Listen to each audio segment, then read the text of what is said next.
La peur, c'est une émotion, elle est normale. Il faut comprendre et accepter ses émotions. Tout ce qui ne se définit pas finit dans une pente infinie. Il faut se battre contre les mécanismes du cerveau pour oser prendre des décisions inconfortables. C'est l'action qui annule la réflexion, qui annule le doute. Plus tu investis sur toi, plus les gens te veulent plus donner d'argent. Il ne faut pas que les conneries des autres vous empêchent d'avancer. Avant tout, il y a des décisions à 1 €. C'est des décisions à la con. Est-ce que je prends un expresso ou un café allongé? C'est une décision à 1 €, tu vois. Je s'en bats un peu les couilles. Il y a des décisions à 50 000.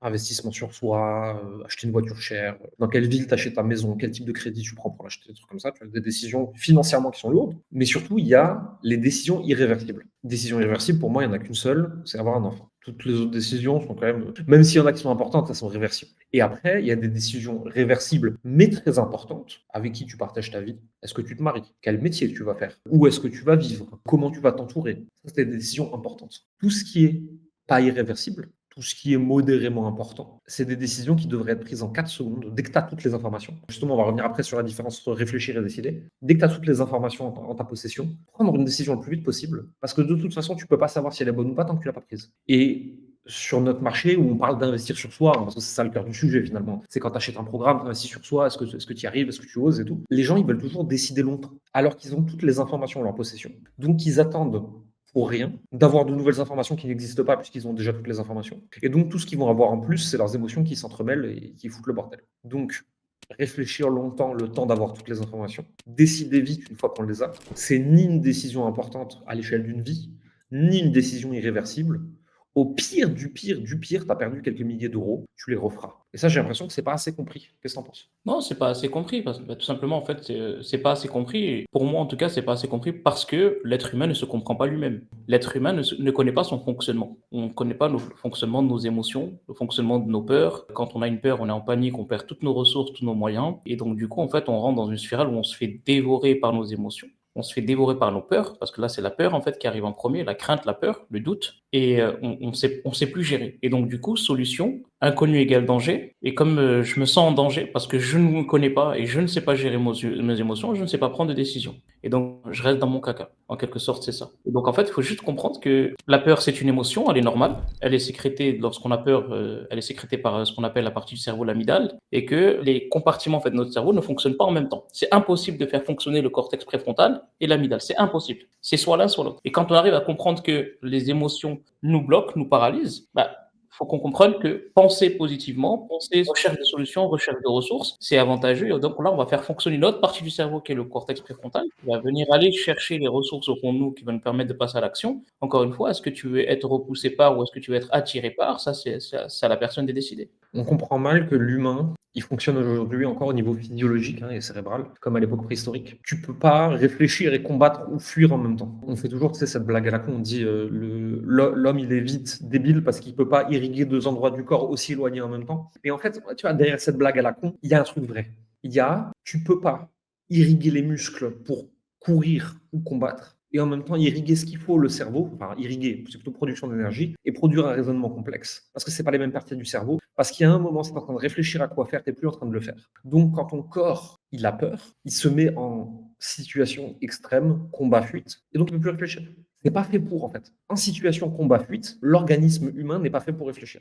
Sauf que aujourd'hui, en 2024, le corps humain ne fait pas la différence entre « Ouh là là, c'est une décision importante, je vais payer un truc 10 000 euros » et « Attention, il y a un tigre à dents de sabre qui veut me manger ». Le corps, il comprend. Peur, bloquer tous les signaux. Et c'est ça qui fait la merde. C'est clair. Donc la première chose que moi je recommanderais, c'est ce que je conseille, c'est ce qu'on travaille sur la partie vraiment coaching décisionnel, c'est faut comprendre et accepter ses émotions. Il faut les comprendre, savoir quand est-ce qu'elles bloquent, quand est-ce qu'elles te paralysent, quand est-ce qu'elles te mettent dans un état vraiment désagréable, parce qu'il y a des émotions qui sont fortement désagréables, et comment tu peux aller chercher tes ressources internes pour faire face à ça. Quand tu arrives à comprendre ça, déjà, tu arrives toi à mieux passer à l'action et à mieux t'analyser et avoir on va dire, un débit de décision qui est très rapide. Et ça va permettre aussi de comprendre ton prospect lorsque tu l'as en face de toi, dans tes appels des closings, pour savoir quelles ressources émotionnelles tu vas aller chercher chez lui pour lui faire comprendre que tu es la bonne personne pour l'aider et qu'il doit se décider. Donc, c'est de l'aide. Et je me souviens je crois que c'est Gandhi qui disait que l'importance de prendre des décisions rapidement, donc présentes, façonne ton lendemain. Mmh. Tu vois.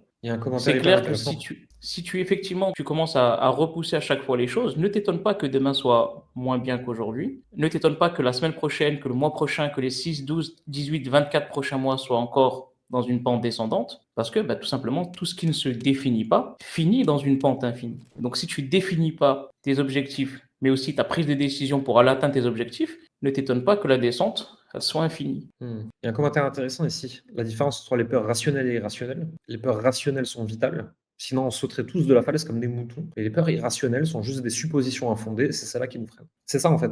C'est le cerveau ne fait pas la différence entre un danger réel et un danger perçu. Du coup, il y a le danger réel et le cerveau, il fait en sorte qu'on ne fasse pas de conneries. Et il y a le danger perçu qui crée exactement la même chose dans le corps humain, mais pour des raisons à la con. Parce que le but du cerveau, c'est la survie, c'est l'homéostasie, on ne change rien, tout doit rester strictement pareil, parce que nouveau égale danger à l'ère de Néandertal. Sauf qu'aujourd'hui, en 2024, nouveau égale grandir, égale progresser, égale s'améliorer, égale avoir une meilleure vie. Mais ton cerveau, il n'est pas au courant. Donc, il faut se battre contre les mécanismes du cerveau pour oser prendre des décisions inconfortables. Parce que le cerveau, à ce moment-là, il entend nouveau, danger, risque de mort immédiate. Et donc, il te dit, ah non, non, non, non, non, n'investis pas sur toi. Il y a une chose importante qui revient très souvent, c'est que la plupart des personnes qu'on a sont des professionnels de l'accompagnement, des coachs, thérapeutes, même experts, consultants, freelance, qui ont une expertise. Et la plupart, en fait, avec ce qu'ils délivrent, ils vont aider les gens à avoir un meilleur quotidien, à solutionner un challenge, à avoir une meilleure vie, parfois même des coachs en gestion du temps, donc pour mieux gérer le temps, etc. Et donc, en quelque sorte, ils ont une offre qui va permettre à d'autres personnes de s'améliorer, mais eux n'arrivent pas à prendre des décisions pour s'améliorer. Je me souviens plus exactement, je crois que c'est Darwin, dans un livre que j'avais lu, il disait: un homme qui ose perdre 1 heure de sa vie n'a pas découvert la valeur de la vie. Cette phrase-là m'avait marqué. Et c'est aussi quelque chose qui m'a aidé à comprendre que les prises de décision, en tout cas pour moi, doivent être rapides. Si tu comprends pas que tu es en train de perdre du temps dans la réflexion qui immobilise le passage à l'action, parce que l'analyse paralyse, tu perds du temps et tu n'arrives pas à savourer ta vie derrière. Et ça m'avait marqué. C'est quelque chose qui m'a aidé aussi à comprendre que le fonctionnement, tu dois le comprendre, mais l'action, c'est toi qui dois l'opérer, et rapidement. Quant à toutes les informations, bien sûr.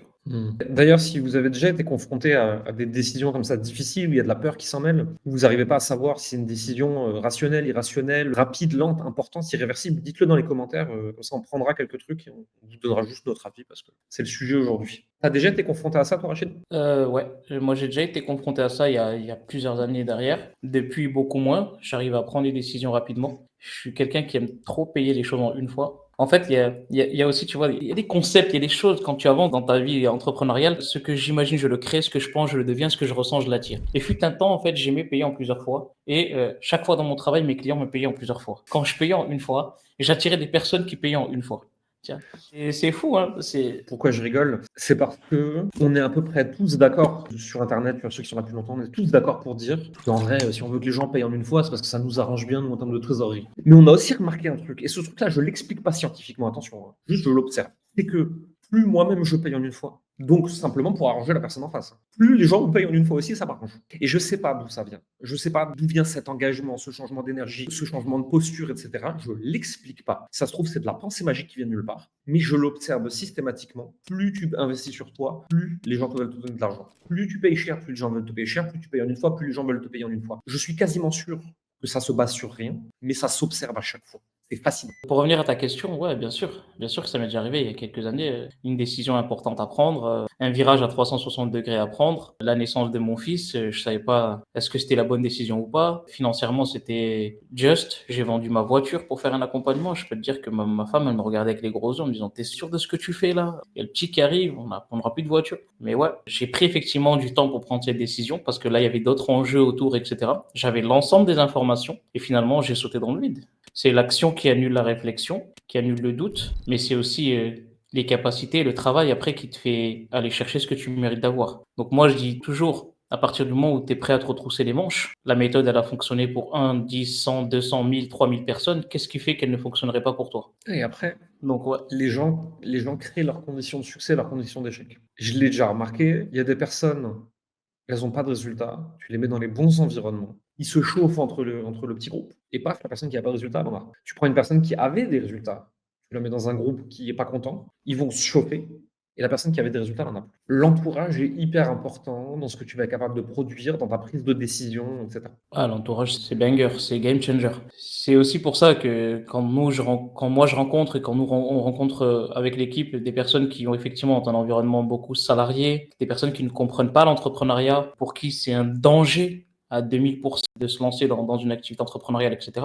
Quand on leur explique que nous, on est en accompagnement sur 6 mois, comparé effectivement à d'autres concurrents qui sont sur 3 ou 4 mois, ils comprennent directement en fait l'intérêt d'être accompagnés pendant 6 mois, surtout quand on leur propose de rester encore 6 mois de plus derrière avec nous. C'est game changer. Des coachings tous les jours, ça te permet d'être entouré en fait d'entrepreneurs et du mindset et de l'énergie que toi tu n'as pas dans ta vie perso. Et tu réussis à rééquilibrer ton état d'esprit, ton énergie, ta motivation quand tu es entouré quotidiennement d'entrepreneurs qui veulent aller dans la même direction, plutôt que d'être entouré que par des salariés et très peu d'entrepreneurs. On est la moyenne des 3 personnes qu'on fréquente le plus, il y en a qui disent 5. Quand tu intègres un accompagnement, donc tu prends cette décision de te choisir pour avancer, tu es dans un écosystème, dans un environnement qui va, oui, t'apprendre à avancer, mais surtout qui va t'apporter cette énergie environnementale dont tu as besoin pour avancer, que tu n'as pas dans ta vie perso. Ouais, je suis tout à fait d'accord. Un disclaimer important, parce que là, aujourd'hui, on parle de sujets, tu vois, on parle d'investissement sur soi, on parle du programme, on parle de comment les gens ont de résultats, ils en ont pas, on parle de choses un peu qui tiennent de la pensée magique, et d'autres qui s'expliquent scientifiquement, et d'autres qui s'expliquent énergétiquement, etc.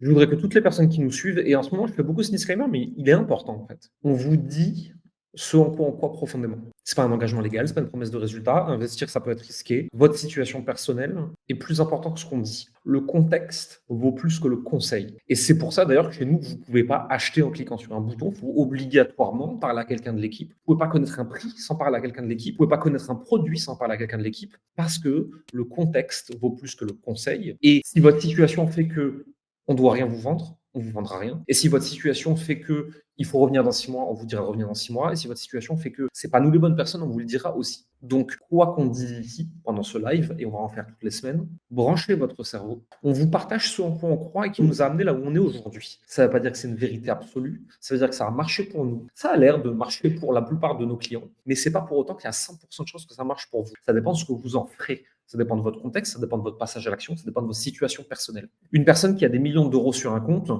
faut pas qu'il vienne nous voir en fait.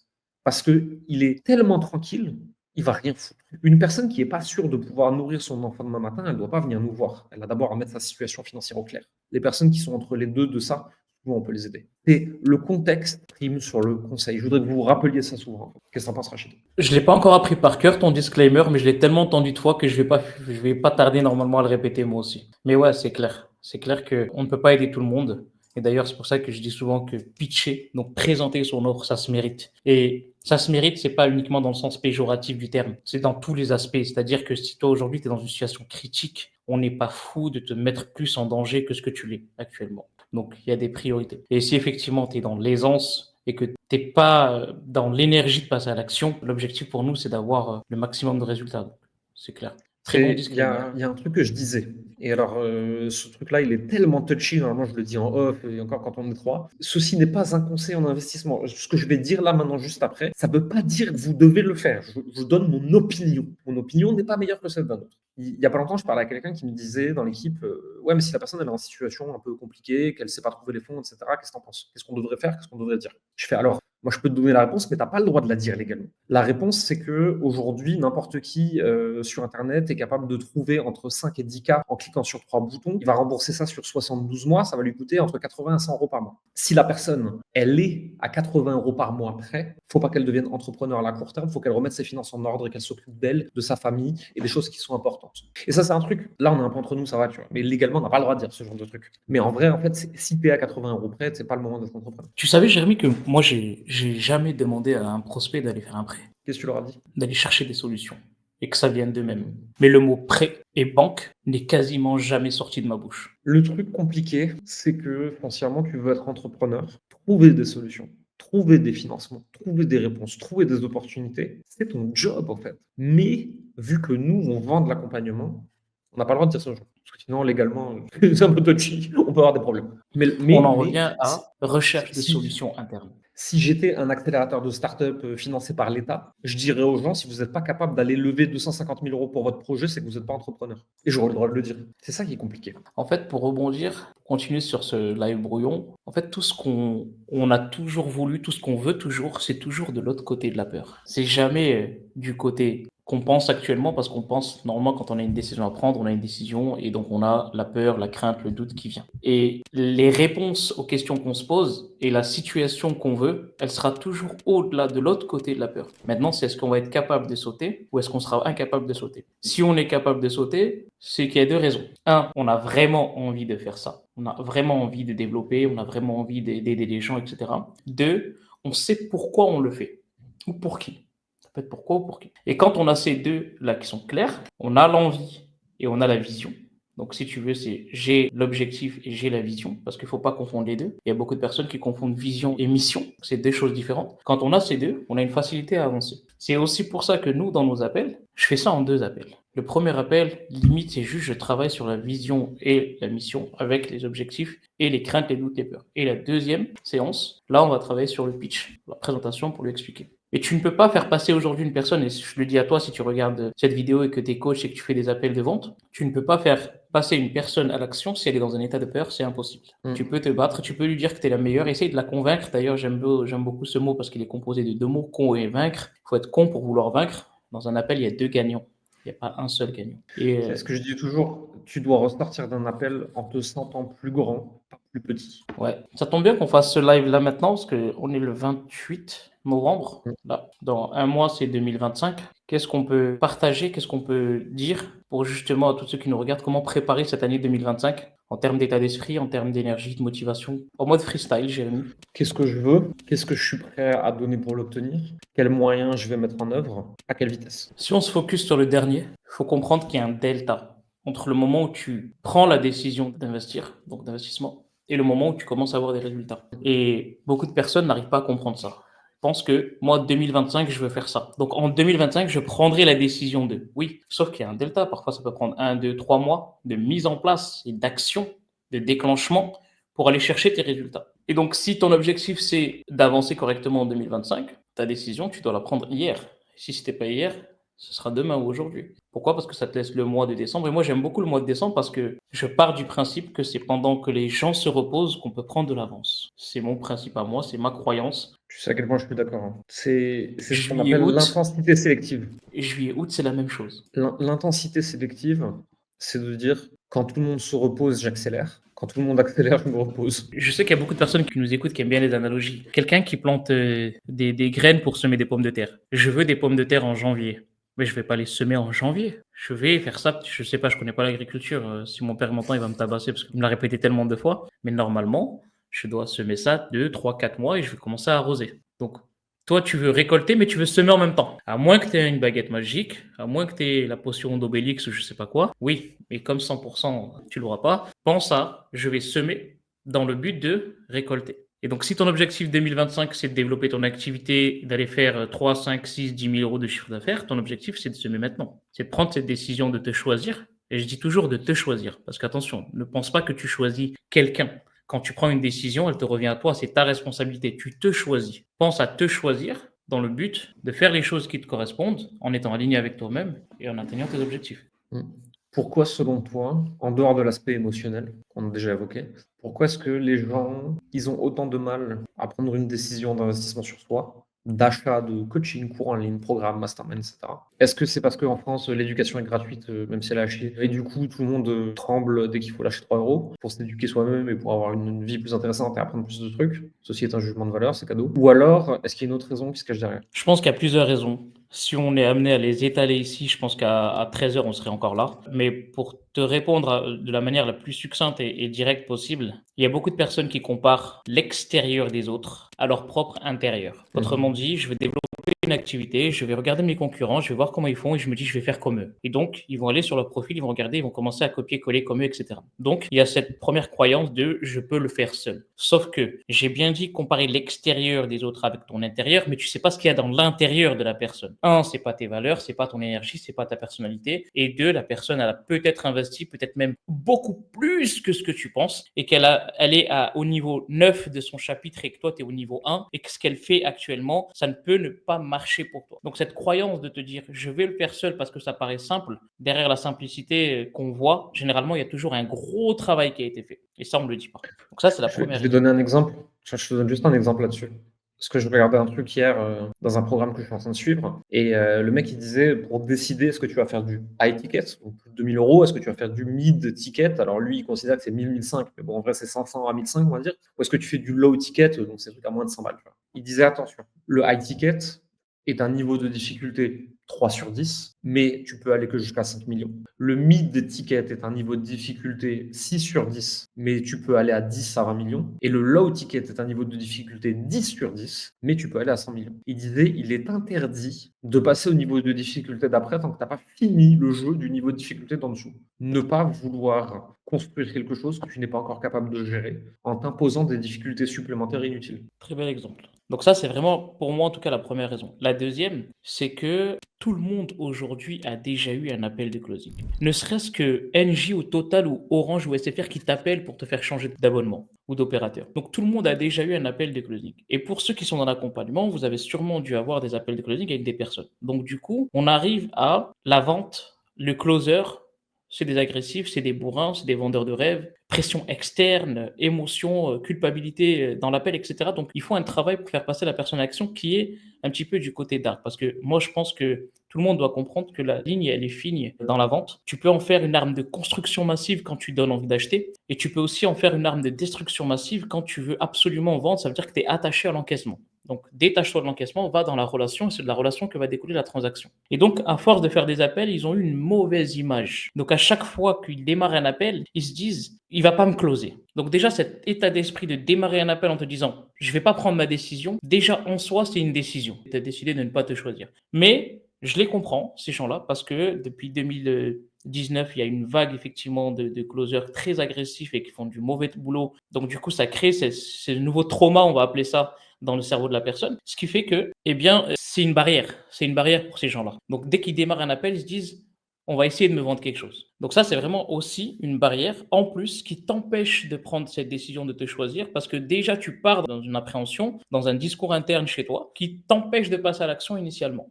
Donc ça, c'est vraiment la deuxième raison. Et la troisième raison, c'est qu'on est sur l'ère de la méfiance et qu'il y a tellement de personnes qui sont sur les réseaux, etc. Et qu'aujourd'hui, en fait, on ne sait pas qui est vrai du faux. Moi, quand je vois certaines personnes qui proposent des accompagnements très peu chers avec une garantie de remboursement et que quand on lit la garantie, quand on lit, c'est écrit en tout petit qu'il faut faire 60 appels des ventes, poster 5 fois par jour, faire 18 reels, etc. 2500 messages. Voilà. Et donc, du coup, il y a du tout et du n'importe quoi en fait sur le marché, ce qui fait que dans cette masse Nous, on dit, d'informations, nous, on on dit à nos s'épuise. clients d'en faire 10 par semaine. Ouais, mais c'est clair. Et donc, du coup, il y a plusieurs choses. Il y a vraiment plusieurs choses qui font retarder les décisions, qui créent cette peur. Mais je pense qu'encore une fois, quand tu es entrepreneur, tu te dois d'aller chercher effectivement les bonnes informations au bon endroit. Et aujourd'hui, il y a des choses qui ne trompent pas. Il y a des choses qui ne trompent pas. Récemment, j'ai été en appel avec une personne qui me dit qu'elle venait de se décider d'aller chez une autre personne. Et elle m'a envoyé le nom de la personne. Le premier réflexe que j'ai eu, c'est d'aller sur sa chaîne YouTube. Et j'ai regardé, et il y avait 30 personnes. Et donc, cette personne-là, elle est là depuis 5 ans. Sur Instagram, il y avait très très peu de personnes. Encore une fois, c'est pas le nombre d'audience qui compte. Mais si tu proposes aujourd'hui du high ticket et que tu envoies une page de vente avec 70 témoignages et qu'il y a 0 commentaire sur tes posts, moi je me pose la question. Tu vois, il y a quand même une logique à avoir dans tout ça. Trustpilot, aujourd'hui, moi, par le passé, dans mon expérience passée, j'ai été closer dans notre structure. Je peux te dire que Trustpilot, on peut faire un live là tout de suite, Jérémy, et balancer le lien Trustpilot et leur dire, si vous avez aimé, mettez un 5 sur 5 et mettez-moi un commentaire. Ah, dans une heure, j'ai 60 commentaires positifs, moi, sur Trustpilot, ce qui me fait monter ma note à 5 sur 5. Je peux dire un truc qui est encore pire, c'est que de toute façon, Trustpilot, c'est une entreprise, et donc en fait, tu payes et tu as accès à des fonctionnalités différentes que si tu payes pas. Ça Moi, aujourd'hui, les Trustpilot, l'avis vérifié, même les avis Google, etc. En fait, j'ai vu trop de trucs de l'intérieur qui étaient trop sales. Et c'est pas Trustpilot particulièrement, je les accuse de rien, tu vois. Mais globalement, tu vois, ce genre d'univers-là, il y a des gens qui jouent pas selon les règles et qui naviguent à travers tels des petits filous mafieux, au détriment d'ailleurs de ces entreprises, hein, qui à la base avaient l'intention louable de dire, bah, en fait, on va prouver avec des témoignages vérifiés, etc. Aujourd'hui, moi, les seuls trucs que je regarde, c'est est-ce qu'il y a des témoignages vidéo, écrits, moches, donc qui n'ont pas été inventés, réguliers et renouvelés. Et s'il n'y en a pas, est-ce qu'on est capable de m'expliquer pourquoi? Ce que je pourrais tout à fait entendre, hein. Un nouveau truc se lance, il n'y a pas de témoignage, c'est normal. Ça ne me pose pas de problème, tu vois. Et dans ce cas, je vais me poser d'autres questions. et il y a un truc aussi qui là, ça, c'est une objection, hein, qui est revenue. C'est, une personne qui m'a dit: «Est-ce que vos témoignages sont réels?»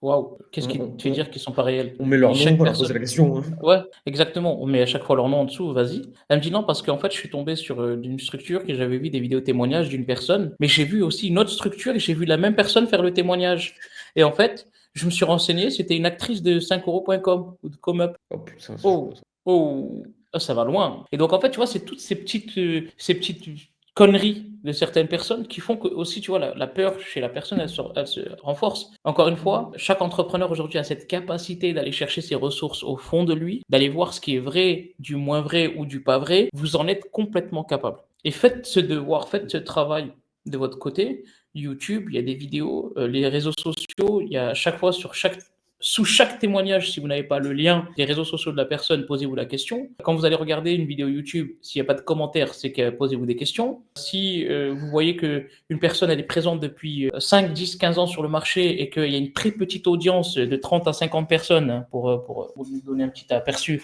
posez-vous la question, mais ne restez pas bloqué. Il ne faut pas que les conneries des autres vous empêchent d'avancer. Et c'est pas parce Moi, il y a un que truc un est que je vois. mauvais que tout le monde est mauvais. Moi, il y a un truc que je vois quand tu me racontes des trucs comme ça, tu vois. Je me dis juste que je suis pas assez vicieux, sinon je serais beaucoup plus riche. Je suis trop naïf, en fait. C'est clair. Ma mère avait dit de montrer un de vos témoignages. C'est pas trafiqué leur truc. Et quand tu es rentré, Marjorie, dans le programme, tu as pu voir que la personne, elle est pas trafiquée. Peut-être que si tu étais là à un des événements physiques, tu aurais pris la photo avec elle, tu dis: «Maman, elle est là». Mais c'est vrai que, tu vois, quand tu entends ce qui est dit dans certains témoignages, en fait, il y a un témoignage qui avait marqué les gens qui nous suivent, tu vois. Ça remonte un peu, c'était celui de Marilyn. Marilyn qui nous suit toujours, on travaille toujours avec elle sur certains sujets et tout. Et vraiment, quand j'ai sorti le témoignage de Marilyn, les gens ils m'ont dit: «Non, mais c'est pas possible, ce qu'elle a dit, c'est trop parfait, tu l'as scripté».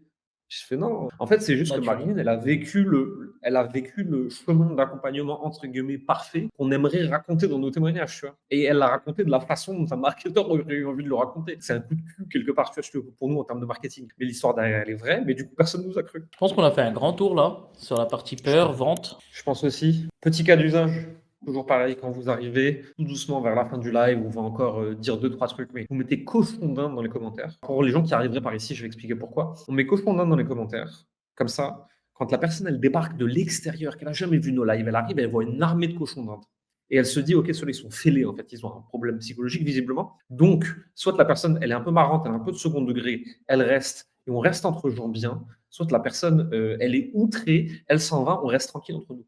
Tout le monde y gagne. Donc on mettait cochon d'Inde. Si tu veux aller un peu plus loin et découvrir un peu plus de profondeur, je t'ai aussi préparé un atelier beaucoup plus long qui dure 35-40 minutes de mémoire. Il est juste en dessous, t'as qu'à juste cliquer sur le lien et on se retrouve pour ma part dans une prochaine vidéo. Salut à toi.